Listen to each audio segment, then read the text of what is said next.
Let's talk about PPP, presentation, practice, production.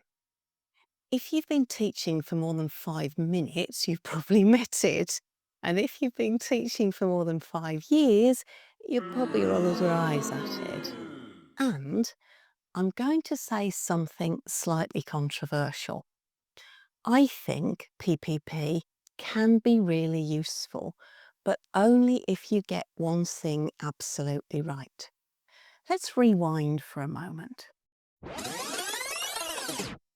PPP is a lesson framework you see all the time in course books, especially at lower levels. The idea is pretty simple and it seems really logical.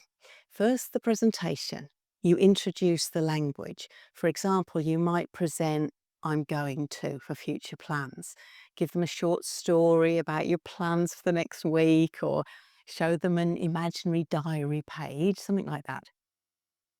Then that context leads to a teacher-led explanation of the meaning, form and pronunciation issues of going to. Then we have the second P, practice, which in this case means controlled practice. That means there's only one or at least a very limited number of right answers. Typically, that's gap fill exercises or matching tasks, maybe a substitution drill. Things that check that the learners have understood how that bit of language works and that they can mechanically at least put it together. And then we get to production. And this is the point where learners are supposed to actually use the language to communicate in a more realistic way. Carrying on with the example of going to, the obvious context is to talk about their future plans, their own plans, and ask each other questions. Now, here's the problem. A lot of teachers feel that PPP is outdated, that it doesn't correlate to research on how second languages are acquired, and that it doesn't work. Now, I've got quite a bit of sympathy for this viewpoint, and I definitely think that there are more useful frameworks to teach grammar at intermediate levels and above. But I also think that there's a logic to this approach.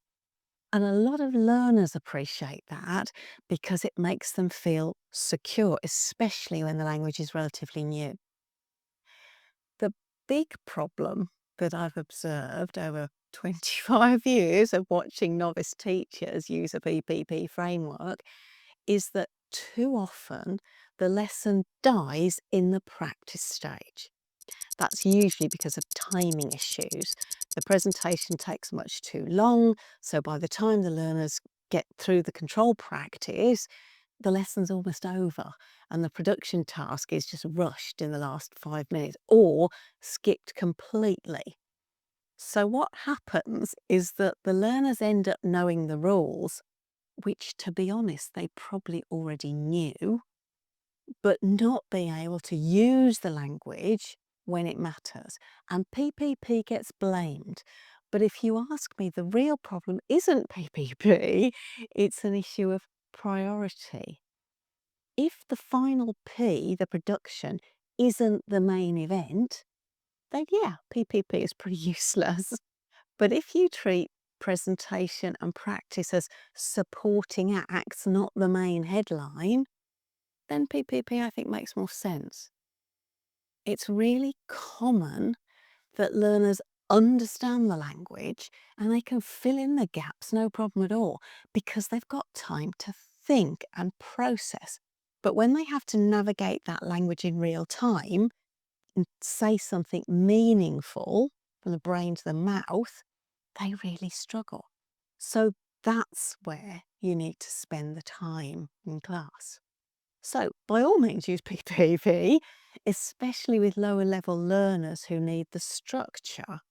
Just remember, if the last P doesn't get the time and energy and importance that it deserves, you're not really helping, you're just warming up and never actually playing the game.